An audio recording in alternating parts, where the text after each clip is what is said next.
Hey guys, this is Al. I'm in the truck today, as you can see, and that could only mean one thing, right? That I'm picking up a car. So I'm running over to the U-Haul right now and picking up a trailer.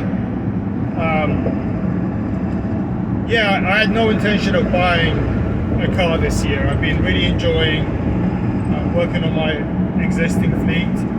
I've been playing a lot with the Cadillac, I've been playing a lot with the Jaguars, and you know, having fun doing so. But this deal came along where this car is affordable for what it is, and it's local. So that's important to me because it saves me about $1,500 in shipping if I was to ship it from anywhere else, whether it's California or Florida or anywhere else. So I went to look at it today. It's a 1961 111 Coupe, 220 SE with a manual gearbox. It had been on the road in 2009, but hasn't been on the road for the last 14 years or so, 15 years. Belongs to the owners. The gentleman I spoke to belongs to his wife. She co-owned it with her ex-husband, and it took a while to sell the estate and everything else, so they're now ready to sell it. I bought it because I've always wanted one of these. You may have seen the Corniche video, but I was talking about that, where I said, the reason I bought the Corniche is because I can't afford a 111 convertible. So yeah, it needs complete restoration. It looked like it had a restoration in the past, but it was one of those restorations where they skim coated it with Bondo all the way around, and all that Bondo started to crack and come off. So it's going to need sandblasting. It's probably going to need to get put on a rotisserie and done. So you can call it a long-term project, something that may sit for a while before I can get to it. But I'm just glad that I own it because it's something that I've always wanted, and they seem to be progressively getting out of reach in terms of affordability. So this one I can actually afford. The car's complete. It looks like it's a Euro car. It's green, like a metallic goldy green color with green leather interior, and it needs everything. It just needs everything. So that's pretty much it. That's all I have to say about it right now. Let me go get the trailer, and then I'll go to the place where it's stored, load it up, and then I'll take a video of it once it's on the trailer and I'm out of the guy's hair. Obviously I want to respect his privacy and not film it around his property. Alright guys, so I just picked up the trailer and it's hooked up and I'm ready to go. I forgot to mention in the last video that 3 of the 4 tires are flat, and one of the wheel cylinders, I guess one of the brake shoes, is locked up. So one of the wheels is locked up. So and I'm not using my trailer. I'm gonna have to use the U-Haul trailer, which doesn't have a winch, so it's going to be a come along. So today I'm going to get a workout. Should be fun. It may take a couple of hours to get this thing loaded, even though I can back right into it. But let's see what we can do.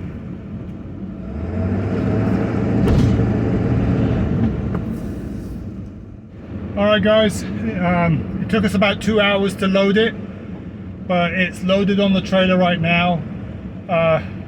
It took some effort because the wheels on the back were locked, so it just kept on wanting to kick the wheels out. It would drag up against the trailer ramp, so the trailer ramp would want to come up. So we effectively had to jack the thing up to get it on the trailer onto the ramps, and then lower it back down again, then slide it across so that we can get it loaded. So it took a couple of hours. I'm now en route to my shop. Hopefully I'll get to the Buc-ee's in about an hour and get a drink, get some diesel, and do a quick walk around on the car so that you guys can see it. Then I hope to meet the kid and he can help me unload it, because this thing's going to be just as difficult to unload as it was to load. Hey guys, so I'm at the Buc-ee's now, and yeah, there you have it. So I'll just do a quick walk around while I'm filling up with gas. and then I will take it to the shop and then we'll have a proper look at it. But here you go. It's not the prettiest. Look at that dent in the quarter panel. Looks like it's one of those restoration jobs that where they wiped it with a thick coating of Bondo everywhere before they painted it, so it's just cracking all over the place. But anyway, I'm gonna go get a drink and then make my way to the shop. All right, guys. So this is a couple of days later because I had to drop this car off in the back, unfortunately, and it was in the middle of the night and there was no light, so there was just no point in showing, trying to take a video at that time. So, you know, it took a while to unload it. Unfortunately, there was a bunch of people parked outside the front of my building, which was obstructing the building, so it just made it really hard. And it was pretty late anyway, so it got dumped in the back. That's why I've got my 560 out here with the lights on, so you can see it better. But you know, here you have it. Right, this is the car I bought. It's a 1961 Mercedes Benz 220 SEB. It's a 4-speed manual, 4-on-the-floor car. Bodywork is really weird on this car, so you can see that it's just got either really thick paint or ridiculous amounts of Bondo on it. But it doesn't seem like the car was that rusty. It just seemed like whoever either restored the car, or maybe it was like this when it was new, basically ran over the whole car with a skim coat of Bondo and then blocked it, maybe just to keep the, you know, the lines perfect. And we figured, you know, it's easier to block Bondo than it was to straighten up all the metal. But yeah, I mean, it's really thick and it's cracking everywhere from being where it is. You can even see on the sunroof right here. Let's see if I can set this. Like, this is, I mean, this is pretty thick paint. So maybe it's a couple of resprays. You know, it definitely needs to be taken down to bare metal. What the previous owner told me was it was actually his wife's car, and she had this car before he married her, but it was part of an estate, and the estate took a while to settle, and as a result, you know, it was left sitting for a long time, and this is basically how it came to the estate. At one time it was loaded and they didn't have the parking brake on, and it rolled back and it hit something, and that's why you see this damage to the quarter panel. But I mean, it's crunched pretty badly, but it's not, you know, I think it's fixable. Like not to my level skill set, but maybe to somebody else who can pull a quarter panel. I think it's definitely less work to pull this quarter panel than it would be to replace it. The floors are pretty rotten. The sills are pretty rotten. I won't get underneath there because it's really dusty. But you know, the trunk is really solid. You know, if I pull the trunk up, I've seen much worse. Like, you know, typically 108s and 111s like to rust in these areas, and there isn't. I looked over there. There isn't any rust in those areas. The rest of the trunk is in pretty good shape. You know, it's not horrible. Again, I mean, just really thick paint. You can see, I mean, there's black, like it looks like the paint that comes, you know, the scuff and scratch paint that comes on a brand new quarter panel or fender or something like that, that's behind it. So maybe this quarter panel's already been changed once before, who knows. Let me take a step back and see if I can get a better look at this. All the glass is in good shape, thank God, especially the back glass. It's not as bad as Jensen, but it's pretty bad. See, the paint's all burnt out. And the front is in, you know, pretty straight shape. So yeah, it's kind of surprising. The interior is completely shot. So. But there's a 4 on the floor. Everything's there, which is so important. It just needs complete reupholstery. The seats, you can't really tell, but they're actually green. And the exterior color is like a metallic goldy green color. It's more like a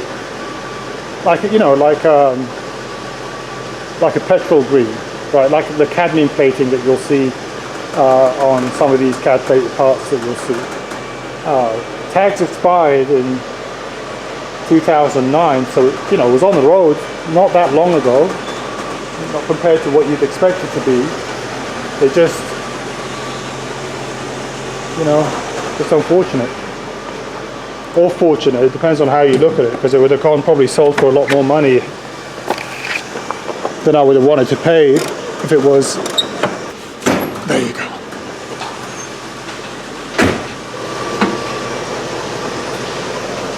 So there's the engine bay. Brake and clutch reservoir's got absolutely zero fluid in it. Still got a battery in it. I wonder if it will hold the charge, who knows. But the engine's all complete. Haven't checked if it turns over, obviously. I may drain the fuel and see, who knows. It's still got the old York AC compressor, mechanical fuel injection. Plug wires, they're all intact. They don't look like they've been eaten up by rats or anything else like that, so that's positive. They will if I leave it here in the back for too long. But yeah, all in all, not bad. So it's got the Hirschman antenna, so not bad. So yeah, I don't know when I'm going to start working on this car. It's going to be a while because it needs a lot of work, and I've got a lot of other cars in the pipe. I want to get the engine back to that Lincoln. I want to see if I can wrap this car up, put that soft top interior from this fire damaged car into it. And of course I want to get the Cadillac and the 300 SEL, 4.5, 6.3 all going, but this is going to be a fun project. I'm going to park it for a while until, probably after the summer, because it's just going to be too hot. But I'll be tinkering with it and making updates as I get bored of other stuff. But anyway, here it is. Just wanted to give you an update on it. Yeah, I'm kind of excited. It may not sound that way, but I really am. I've always wanted one of these. I've always thought they were beautiful. I have a picture of one of my XJ12 coupes parked next to one that belonged to a car buddy that I know. I may cross-post it here if I can find the picture. And to me, the Jaguar XJ12 Coupe is a really beautiful car, but compared to this car is just stunning. So yeah, it's going to be fun. So there you go. That's my update. Thanks very much. Take care.